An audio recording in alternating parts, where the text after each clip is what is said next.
중국과의 관계는 안정적으로 잘 관리한다라는 것입니다. 그 근본은 국익 중심의 실용 외교라고 할 수 있을 겁니다. 그리고 그 중 핵심은 역시 또 대한민국의 군사 안보 각 영역에서 자율성을 확대하는 것입니다.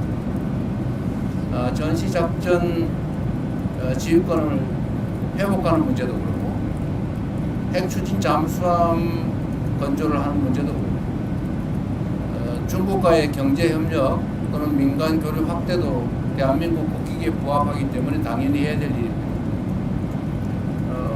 한미 간의 동맹에 기초한 그야말로 기존의 군사 동맹에서 예를 들면 앞으로는 경제 동맹, 첨단 기술 동맹으로까지 복합 동맹으로 발전시켜야 되는데 이 두 가지는 결코 양립 불가능한 것이 아니다라고 생각됩니다. 우리가 언제나 대륙과 해양의 중간쯤에 위치하고 있기 때문에 자칫 잘못하면 양팔을 동시에 잡아당기는 또는 중간에 낀 새우 신세가 될 수도 있지만 또 우리가 하기에 따라서는 양쪽의 입장을 적절히 중지하면서 우리의 활동 폭을 얼마든지 넓혀갈 수 있다라고 생각합니다.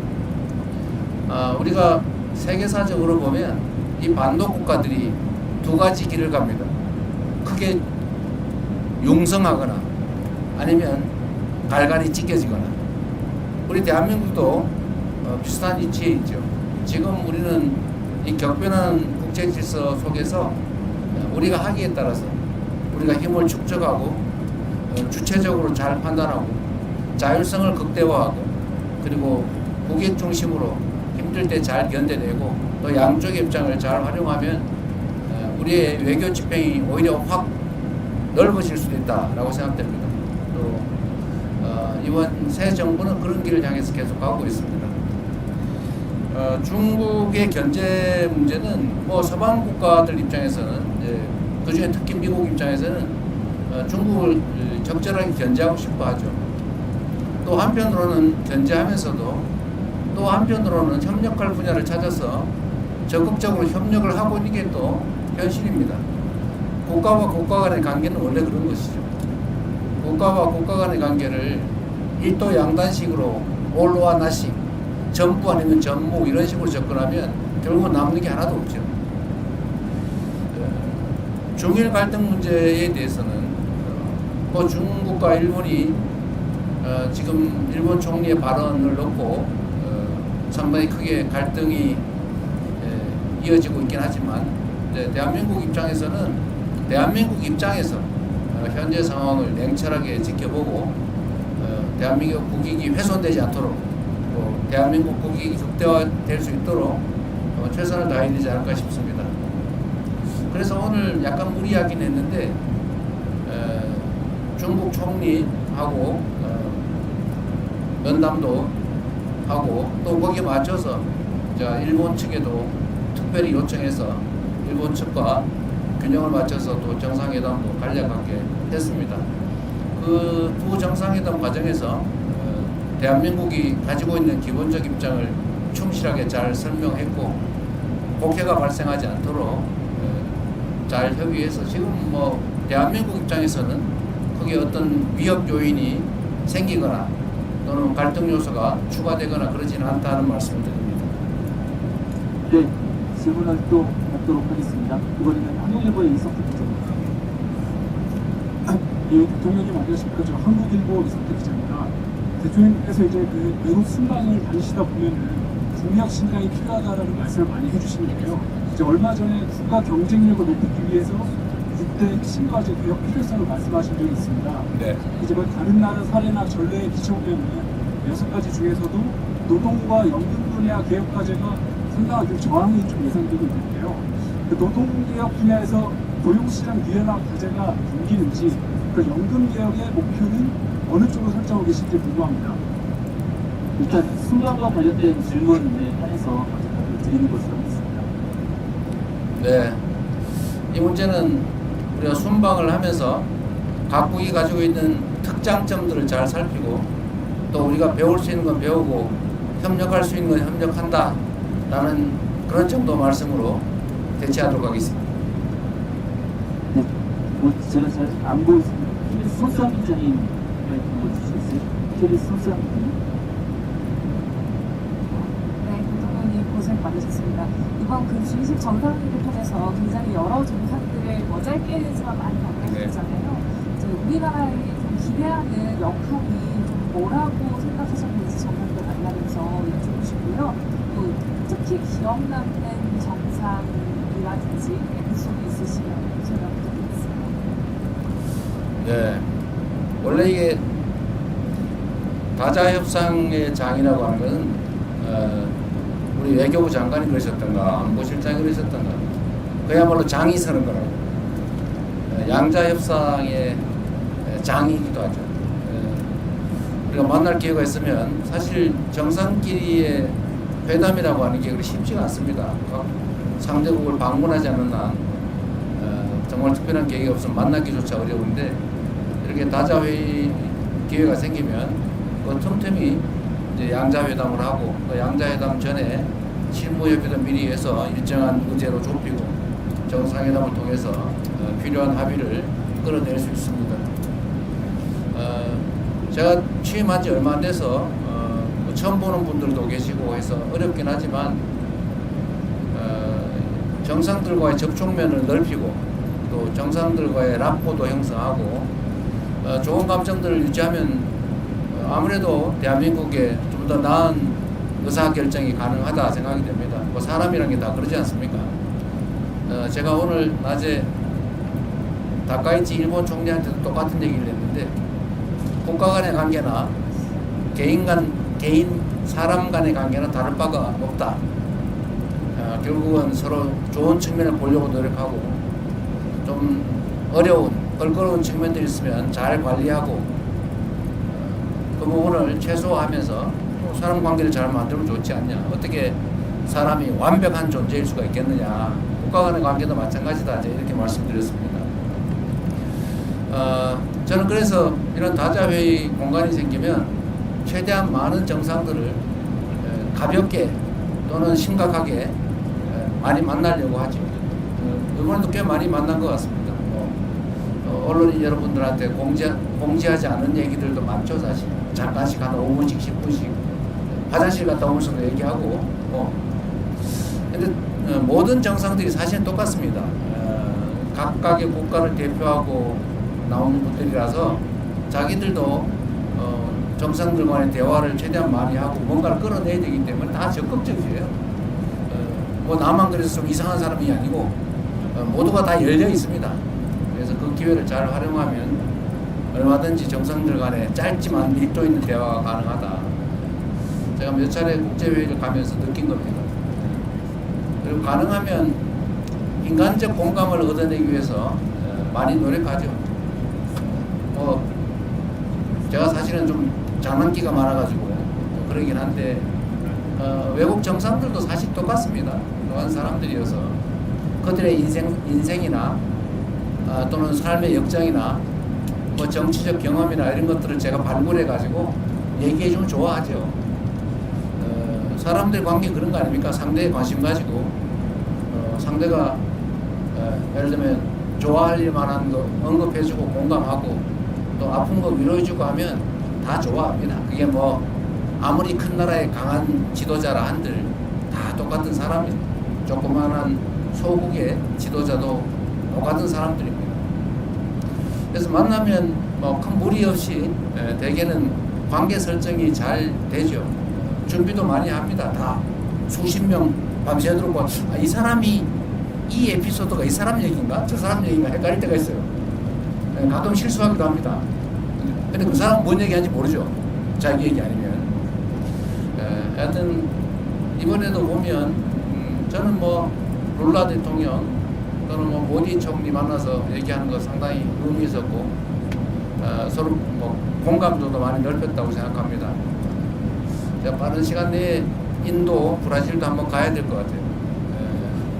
짧은 시간 얘기했지만 서로 협력하고 시너지 낼 만한 사안들이 많이 있다는 생각이 들었습니다.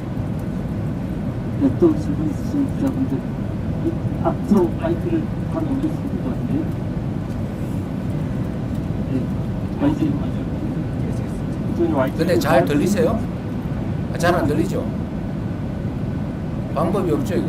스피커가 있으면 뒤에도 네. 스피커가 있으면 대통령님 고생 많으셨습니다. YTN의 강직원입니다. 아직 뒤에 한 곳이 강력하게 남아있는데 지금 모든 국가 그다음에 다자외교대에서 대통령께서 그 정상회의 표시에 다 성과가 있다고 볼 수 있겠지만 그 중에서도 특히 기억에 남는 국가라든지 기억에 남는 성과가 있으면 아직 뒤에가 남아있지만 그걸 네. 포함해서 말씀 드리겠습니다. 아무래도 아랍에미리트 연합이 아마 가장 큰 구체적 성과가 있는 것 같습니다.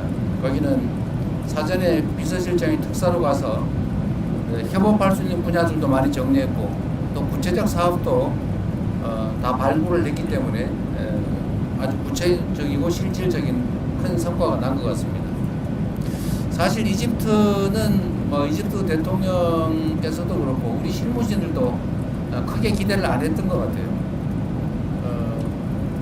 그런데 제가 RCC 대통령하고 예정에 넘게 거의 예정 시간 2배 가까이 대화를 했는데 마지막에 얘기를 들어보면 한국과 이집트 간의 그 협력에 대해서 매우 구체적인 좋은 제안들을 많이 해주셨어요.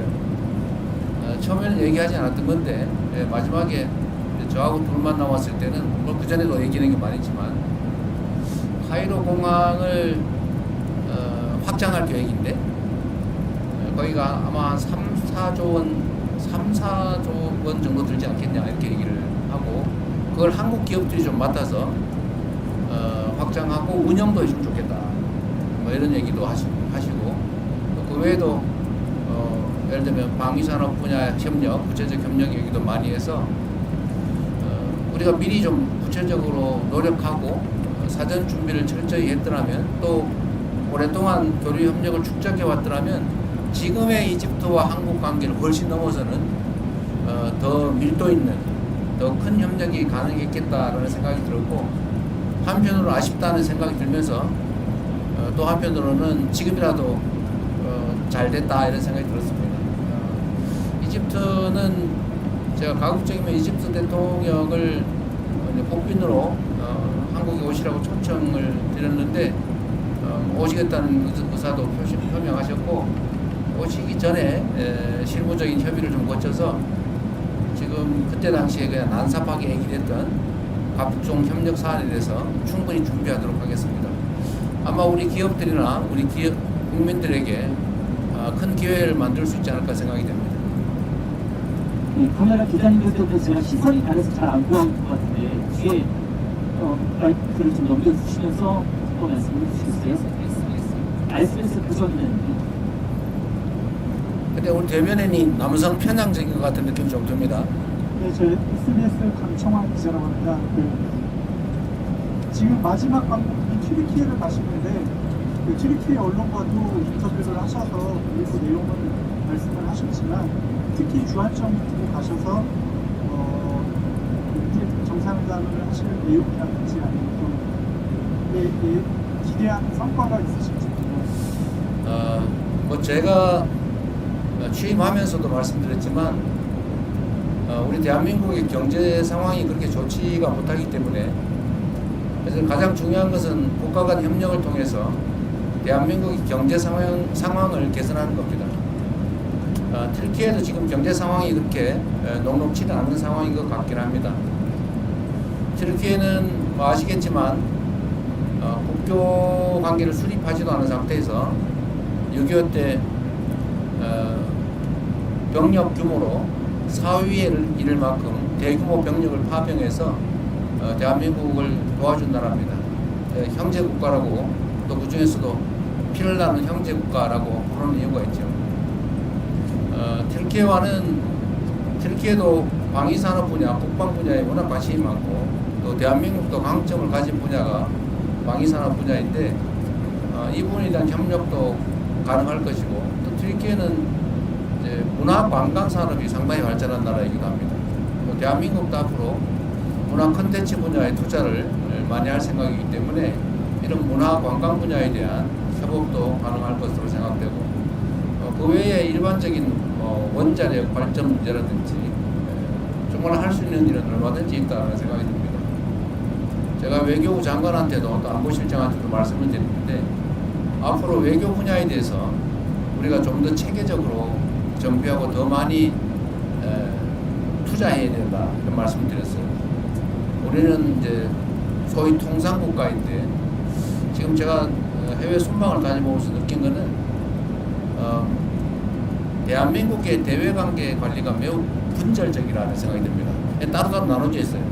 교육부는 대학하고 또는 뭐 기재부는 뭐하고 또는 뭐 농림축산부는 농업 관련 사업을 하는데 뭘 하는지도 모르고 코트라는 또 코트라대로 하고 뭐 따로 다 놀고 있어요.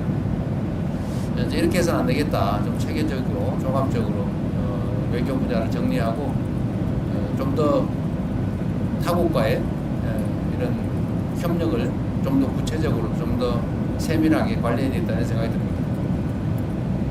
공정하게 하기 위해서 좌석을 반대편 쪽으로 변경하지 마이크 드리겠습니다. 진심을 김현선입니다. 지금 트위터에서 말씀하신 내용 보면 다자주의 얘기 많이 하시고 무역체제 관련해서 예측 가능성 얘기하시면서 WTO 기능보건을 주장하셨는데 지금 트럼프 미국 행정부는 WTO 체제 정식을 선언을 했었잖아요. 그래서 그런 상황에서 WTO 기능 회복을 말씀하신 어떤 배경이나 이유 같은 게 있으시면 짚어주시면 좋을 것 같습니다. WTO 중심의 다자주의 체제 회복이라면 좀 심하고 완전히 깨진 건 아니니까요. 다자주의가 상당 정도 훼손되고 있는데 이 다자주의를 좀 훼손되지 않게 해야 된다는 점에 대해서는 우리 대한민국뿐만이 아니라 거의 특정 국가를 제외한 거의 대부분의 국가가 동의하는 바입니다.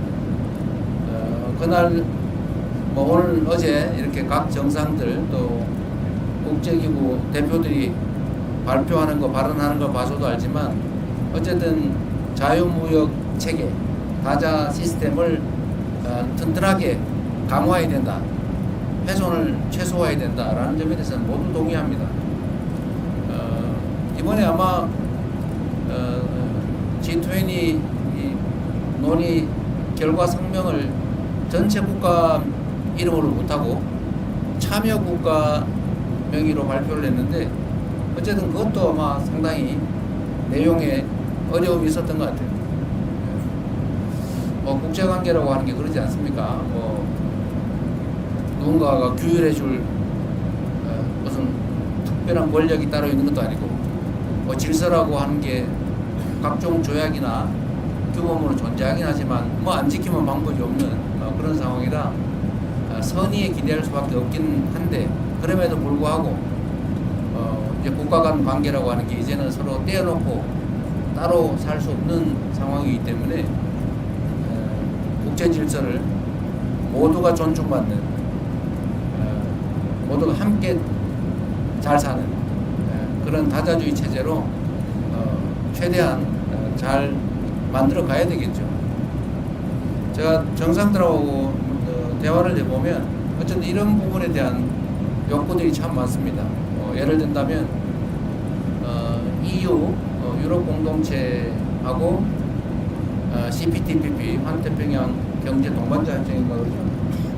이걸 결합을 하자 이런 얘기도 많고 또 특정 국가는 몇 개 국가를 좀 이해관계가 유사한 국가끼리 좀 같이 묶어보자 이런 얘기들도 많이 합니다. 그게 이제 WTO 체제가 좀 위협을 받다 보니까 또 다른 형태의 구조를 만들려고 하는 건데 어쨌든 그런 노력들까지 다 합쳐지면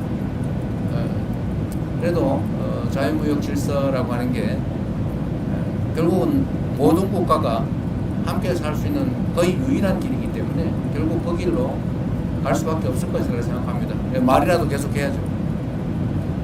또 질문 있으시죠?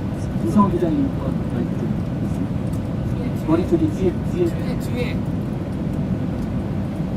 안녕하세요. 김성희 기자이고요. 대통령께서 이번 순방 기간 중에 거의 모든 국가 정상들과 만나서 방산협력을 제안하시거나 또는 강조하셨었는데요.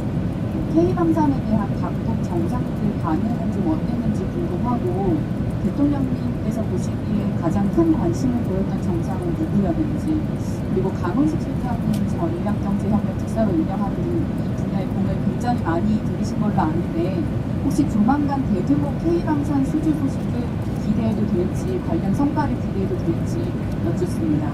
네. 우리가 이제 다른 나라보다 좀 뛰어난 분야가 많이 있긴 한데 사실은 방위산업 분야는 정말 괄목할 만큼 다른 나라에 비해서 상대적 우위를 가지고 있습니다.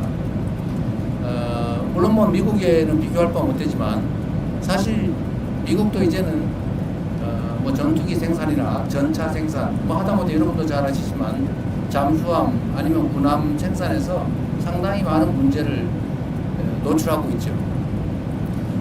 제가 외국 정상들한테 방산 얘기도 많이 하지만 외국 정상들도 방산 얘기를 많이 합니다. 매우 놀라워요.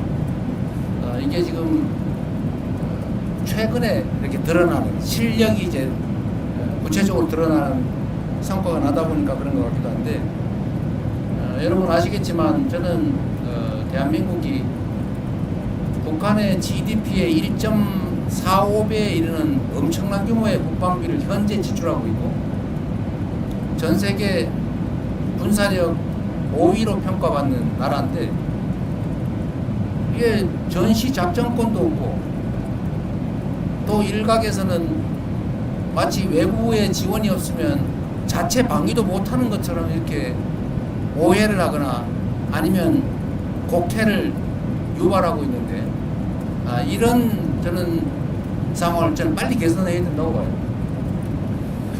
그리고 저는 방위 산업에 대한 지원 또 방위 관련 R&D 투자 이런 부분은 경제적으로도 유익할 뿐만 아니라 우리 자체 방위력 강화에도 크게 도움되기 때문에 앞으로도 계속 집중 투자해야 되고 또 더군다나 우리가 방위비를 장기적으로 3.5%까지 GDP 대비 3.5%까지 늘린다고 하는 약속은 아니고 방침을 우리가 밝혔기 때문에 그 방침에 따라 계속 우리가 국방비를 증액을 해 나가야 됩니다.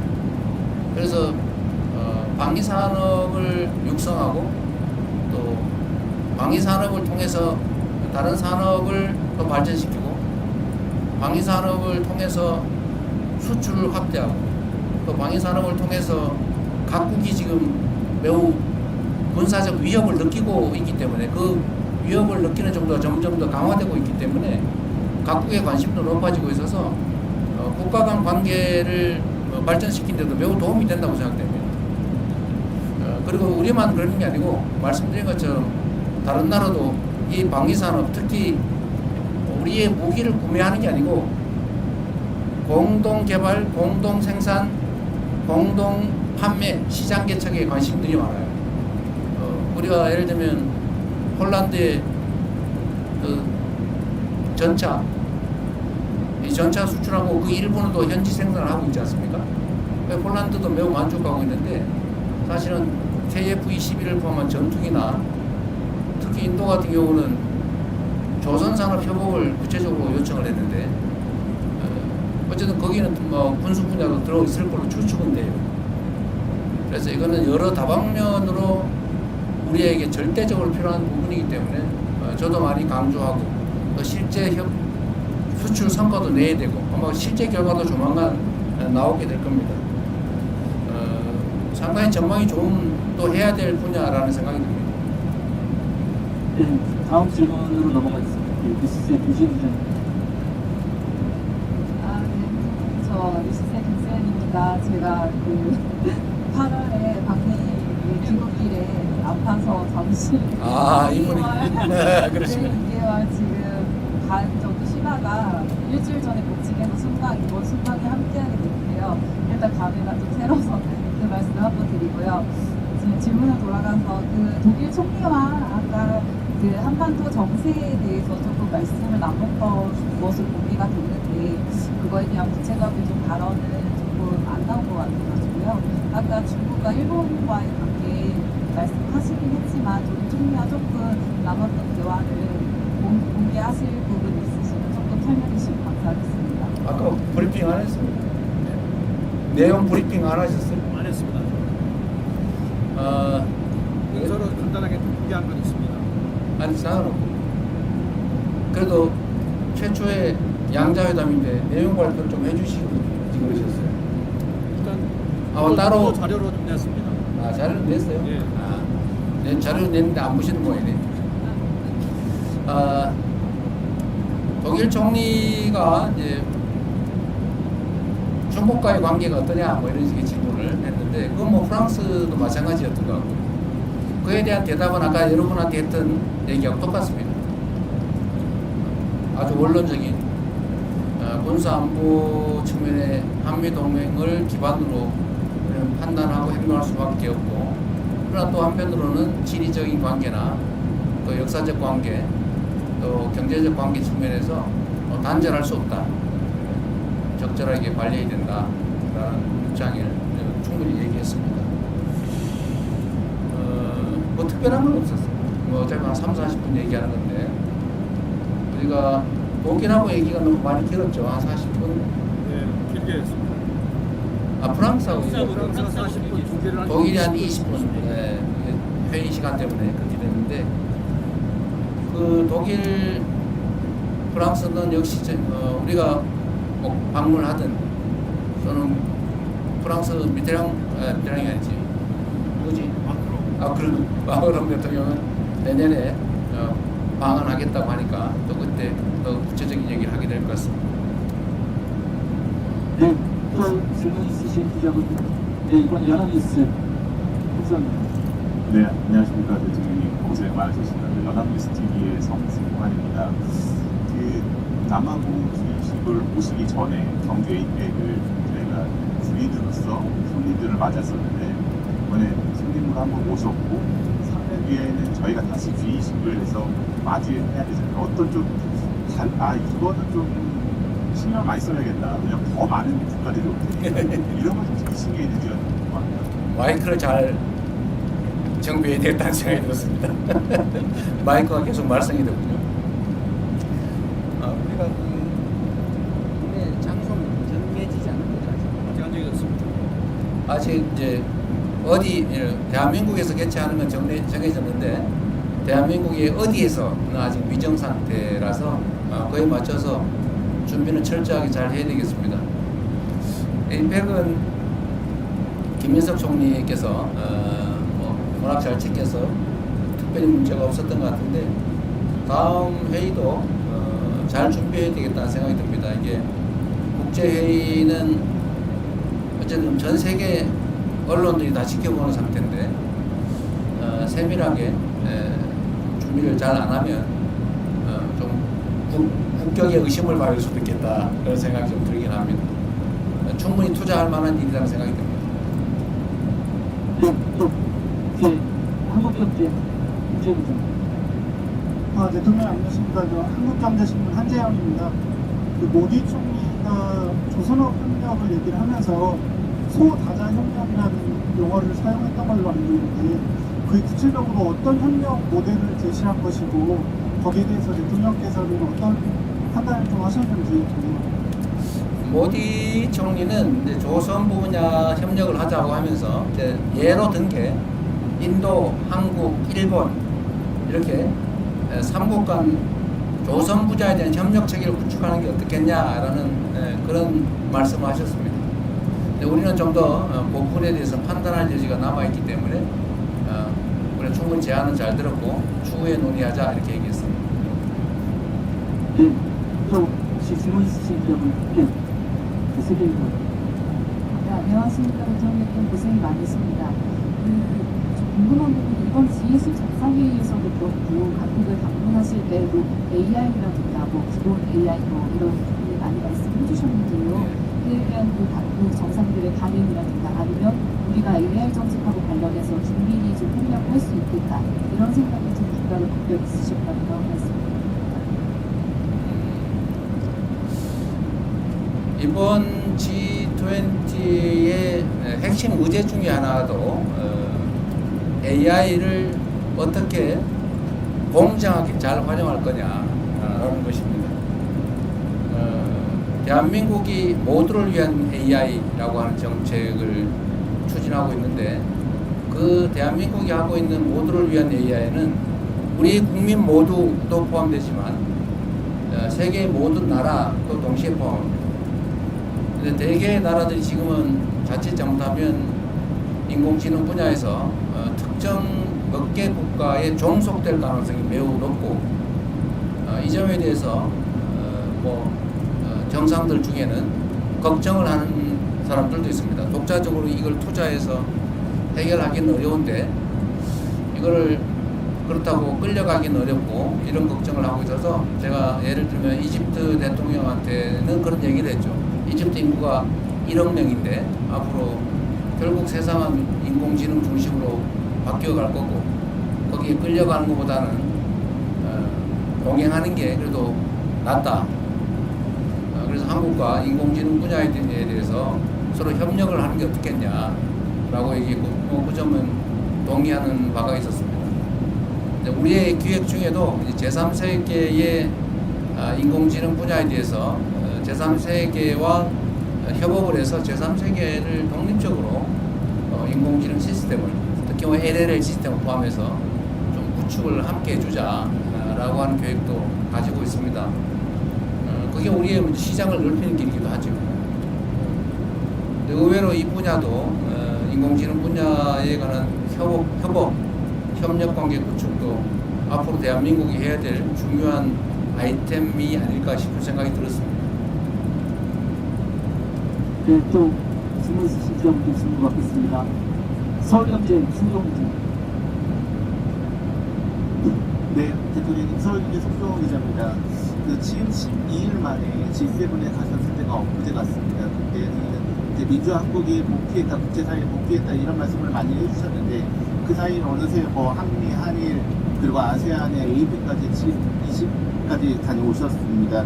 이 사이에 대통령께서 보실 때 회의 정상들이 실제로 어떤 반응들이 달라졌는지 그게 궁금하고요. 그리고 아까 말씀 중에 그 2028년 G20 같은 경우에는 아직 도시가 정해지지 않았다라고 말씀하셨는데 항상 지론이 지방도시를 생각을 하시니까 지방에서 할 수도 있다는 생각을 하시는지 궁금합니다.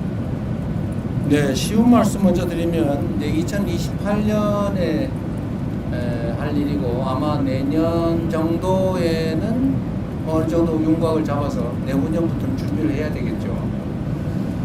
근데 저는 기본적으로 가능하다면 지방에서 하는 게 좋겠다는 생각은 갖고 있는데 글쎄 그때 가서 상황이 어떨지는 잘 모르겠습니다. 이게 숙소 문제나 이런 게 상당히 좀 큰 문제라서 인프라 구축도 간단한 문제가 아니어서 쉽게 단언하긴 좀 그렇고 또 했던 데서 또 하긴 좀 그렇고 여러 가지를 살펴야 되지 않을까 싶습니다. 제가 당선 직후에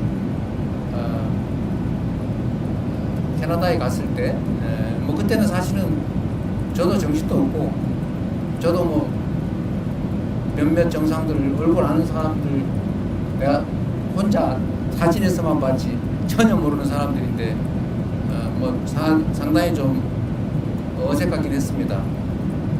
근데 그때도 느낀 건데 대한민국의 위상이 우리 스스로 생각하는 것과는 다르구나 라는 걸 그때 제가 G7 회의 갔을 때 느꼈고 그 후에 아세안, APEC 또 이번 G20 이런 회의를 가면서 느낀 거는 대한민국에 대한 외국의 인식이 정말로 높아지고 있구나 이걸 정말로 느낍니다.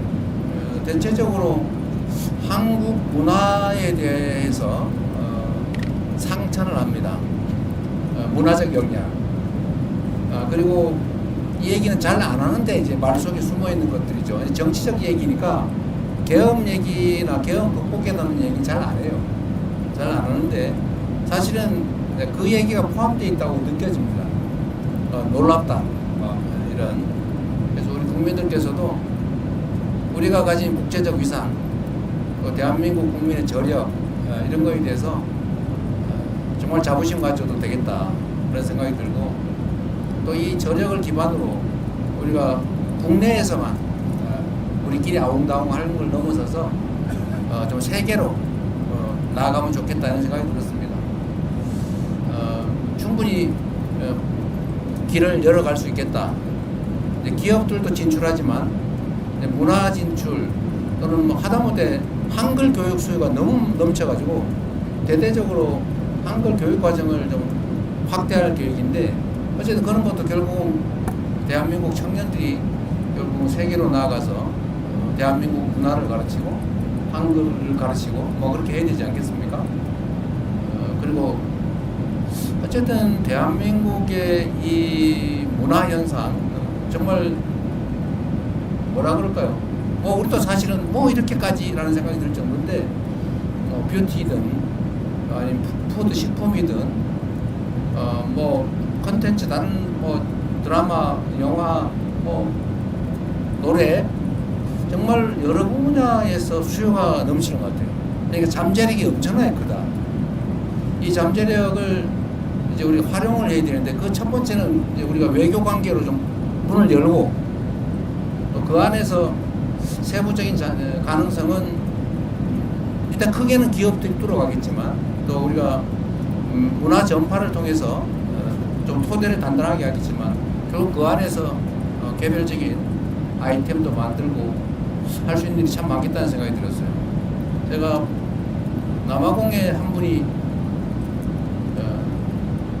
코코로라고 하는 일종의 식품 뭐 이런 걸 수입해서 파는 일을 하는데 남아공이 수입 규제가 좀 심한 모양이에요. 아주 체제 정비가 안 돼가지고 됐다가 안 됐다가 뭐 될 것 같은 건 안 되고 안 될 것 같은 건 되고 막 그런데요. 하여튼 시스템이 좀 안정이 안 된 것 같다 이렇게 얘기하면서 그 분야에서도 할 게 참 많다고 그렇게 얘기하는 걸로 보면 우리가 앞으로 정부 하기에 따라서 대한민국 국경 바깥에서 얼마든지 일자리든 또는 기업이든 수출이든 해나갈 수 있겠다 그런 생각이 들었습니다. 우리 안보실에서 잘해야 될 것 같아요. 외교부하고. 네, 지금 박형원 기자님 제일 앞두고 계신데. 아 이분이 그 유명한 박형광님.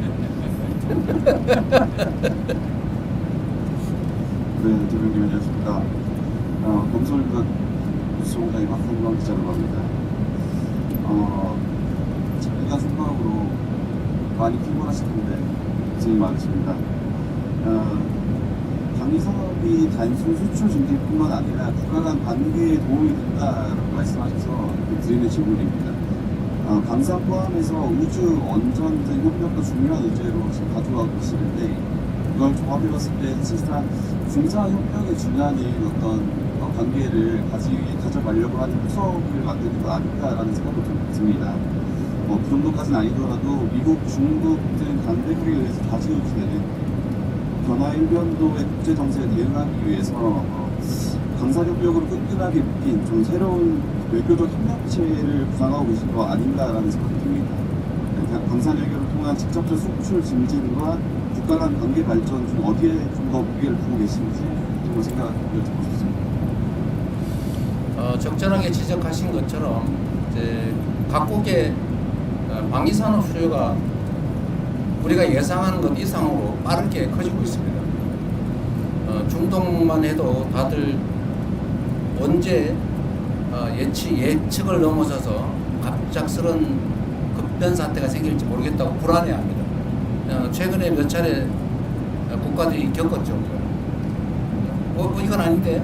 라고 하다가 좀 비상 상황을 겪는 일이 벌어지다 보니까 어쨌든 방위산업 또는 군사 안보 분야에 대한 수요가 상당히 많이 늘고 있습니다. 뭐 중동도 그렇지만 다른 나라들도 비슷하죠. 물론 이제 요구 수준이나 또는 강도는 좀 떨어질 수 있습니다. 아프리카 마찬가지고 남미도 좀 비슷해 가고 있지 않나요? 누구도 믿을 수 없는 상태가 좀 도래하고 있어서 이 부분은 결국은 계속 커질 수밖에 없다는 생각이 들고 유럽은 여러분들 너무 잘 아실 거고 국가 간 관계 강화의 한 축이 될 수도 있고 이게 특히 협업을 하게 되면 공동 기술 개발, 공동 생산 이런 식으로 하게 되면 이게 군사 안보 협력을 안 할 수가 없어요. 그냥 라면 한 개 팔고 마는 거하고 다르죠. 이거는 국가 간 관계가 아주 깊이 안보 측면에서 연관 지을 수밖에 없기 때문에 국가 간 관계도 밀접하게 될 수밖에 없다. 말씀드렸지만 저는 언제나 그렇게 생각하죠. 위기가 오면 기회로 만들고 피할 수 없다면 그건 자연 현상의 일부로 운명처럼 받아들이고 최대한 활용하자. 우리도 결국은 국방 분야에 투자를 늘릴 수밖에 없는 상태인데 그러면 외교 관계도 확대해 나가는 게 뭐 일반 무역 투자도 있겠지만 또 문화 교류도 있고 인적 교류도 있고 뭐 원자력이든 뭐 여러 가지 있겠지만 그중에 방위산업 분야도 아주 현실적으로 매우 유효한 수단이다 그런 생각이 듭니다. 네, 저희가 45분 정도 더 하라고 하세요. 나중에 안 물어봤다고 억울해하면 안 되죠. 예, 제가 잘 안 보니까 그래서 마이크를 전달해 주시고 두 분 계세요, 두 분. 네네. 소속과 이런 말씀 주시면 감사하겠습니다. 대통령님 채널의 김동훈 기자입니다. 대통령님 그 이집트 대통령과 정상회담에서 한반도 평화 중재 역할 강조하셨고요. 독일 정상회담에서도 통일 노하우 알려달라 하셨는데요. 북한과 관계 개선을 위해서 한 단계 더 나아갈 것 우리가 먼저 할 수 있는 거 계획하고 있으신지 한미 연합 군사훈련 축소 같은 것도 포함되는 건지 궁금합니다. 어쨌든 북한이 가장 예민해하는 것이 이제 한미 연합 군사훈련인데 그 부분에 대해서 우리가 선제적으로 훈련 규모를 축소하거나 뭐 연기하거나 뭐 이런 것들을 검토하자는 주장도 일부에서 있습니다. 또 한편으로는 그게 만약에 남북 간의 평화 체제가 확고하게 구축이 되면